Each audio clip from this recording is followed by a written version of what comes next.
नमस्कार दोस्तों, आज हम बात करने वाले हैं बिहार सरकार की एक ऐसी नई योजना की जिसने सोशल मीडिया पर युवाओं और कंटेंट क्रिएटर्स के बीच काफ़ी चर्चा शुरू कर दी है।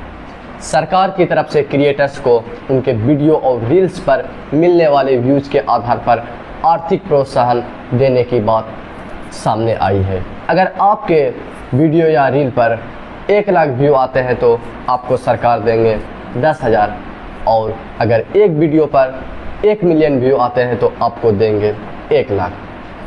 सुनने में यह योजना युवाओं के लिए काफ़ी शानदार लगती है, लेकिन दोस्तों, क्या हमें सिर्फ यह देखना चाहिए कि सरकार पैसा दे रही है, या यह भी सवाल पूछना चाहिए कि इस योजना का असली उद्देश्य क्या है? क्योंकि एक कंटेंट क्रिएटर्स के तौर पर मेरा मानना है कि सोशल मीडिया सिर्फ सरकार की उपलब्धियां दिखाने का माध्यम नहीं होना चाहिए। सोशल मीडिया जनता की आवाज़ भी होनी चाहिए।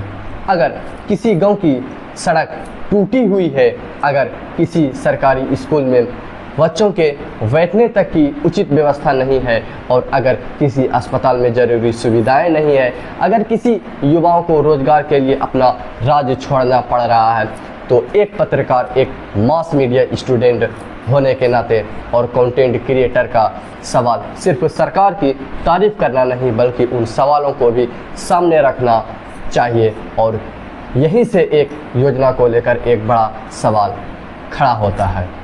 क्या इस योजना के तहत बनने वाला कंटेंट सिर्फ सकारात्मक होना चाहिए? क्या क्रिएटर्स सरकार की कमियों पर सवाल उठा सकता है? और अगर कोई क्रिएटर्स सरकार की आलोचना करता है तो क्या उसे भी इसी तरह प्रोत्साहन मिलेगा? अगर जवाब हाँ है तो यह एक सकारात्मक पहल हो सकती है, लेकिन अगर आर्थिक प्रोत्साहन पाने के लिए क्रिएटर्स को सिर्फ सरकार की तारीफ करनी पड़े और जनता की समस्याओं पर सवाल उठने की स्वतंत्र सीमित हो जाए, तो हमें इस व्यवस्था पर सवाल जरूर पूछना चाहिए। क्योंकि लोकतंत्र में सरकार की तारीफ जरूरी नहीं होती, सरकार से सवाल पूछना भी उतना ही जरूरी होता है। बिहार कोई सामान्य राज्य नहीं है। इसी धरती की वैशाली को प्राचीन गणतांत्रिक परंपरा से जोड़ा जाता है। इसी बिहार की मिट्टी ने दुनिया को चाणक्य, आर्यभट्ट, गुरु गोविंद सिंह और डॉक्टर राजेंद्र प्रसाद जैसी महान व्यक्ति दिए।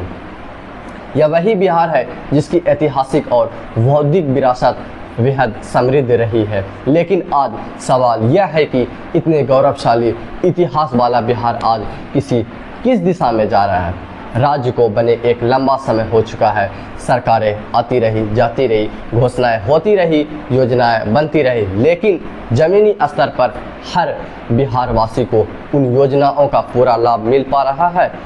आज भी हमें ऐसे सरकारी स्कूल और अस्पताल देखने को मिलते हैं जहां सुविधाओं को लेकर सवाल उठते हैं। आज भी बड़ी संख्याओं में युवा बेहतर शिक्षा, रोजगार और अवसरों की तलाश में बिहार से बाहर जाते हैं, दिल्ली, पंजाब जाकर काम करते हैं, और यही वह मुद्दे हैं जिन पर हमें चर्चा करनी चाहिए। अगर सरकार सच में बिहार के युवाओं और क्रिएटर्स को सशक्त बनाना चाहती है तो यह बहुत अच्छा पहल हो सकती है, लेकिन उसके साथ एक और पहल क्यों नहीं? क्रिएटर्स को सिर्फ सरकार की उपलब्धियां दिखाने के लिए प्रोत्साहन देने के बजाय उन्हें यह स्वतंत्र भी देना जरूरी है कि बिहार के वास्तविक समस्याओं को सामने लाए। क्यों न किसी क्रिएटर्स को अच्छी सड़क की कहानी दिखाने पर भी प्रोत्साहन मिले और किसी खराब सड़क को भी दिखाने पर प्रोत्साहन मिले, ध्यान आकर्षित करने पर भी। क्यों न किसी क्रिएटर्स को बिहार के किसी अच्छे सरकारी स्कूल, अस्पताल पर कहानी दिखाए और किसी अस्पताल में मौजूद समस्या को भी सामने रख सके। क्योंकि बिहार के विकास की असली तस्वीर सिर्फ कैमरे के सामने दिखाई गई उपलब्धियों से नहीं, बल्कि ज़मीनी स्तर पर रहने वाले आम आदमी के अनुभव से सामने आती है। और दोस्तों, मैं यह बात किसी राजनीतिक पार्टी के समर्थन या विरोध में नहीं कह रहा हूँ। यह मास मीडिया स्टूडेंट होने के नाते मेरा मानना है कि हमारी जिम्मेदारी सिर्फ खबर दिखाना नहीं, बल्कि सवाल पूछना भी है। सरकार अच्छी पहल करती है तो उसकी तारीफ होनी चाहिए, लेकिन जहां कमी है वहां सवाल भी होनी चाहिए। क्योंकि लोकतंत्र में पत्रकारिता का मतलब किसी एक पक्ष की वाहवाही नहीं होनी चाहिए, बल्कि जनता के सामने पूरी तस्वीर रखना है। इसलिए मेरा सवाल बिहार सरकार से भी है और आप लोग से भी है, क्या सोशल मीडिया क्रिएटर्स को सरकार की उपलब्धियां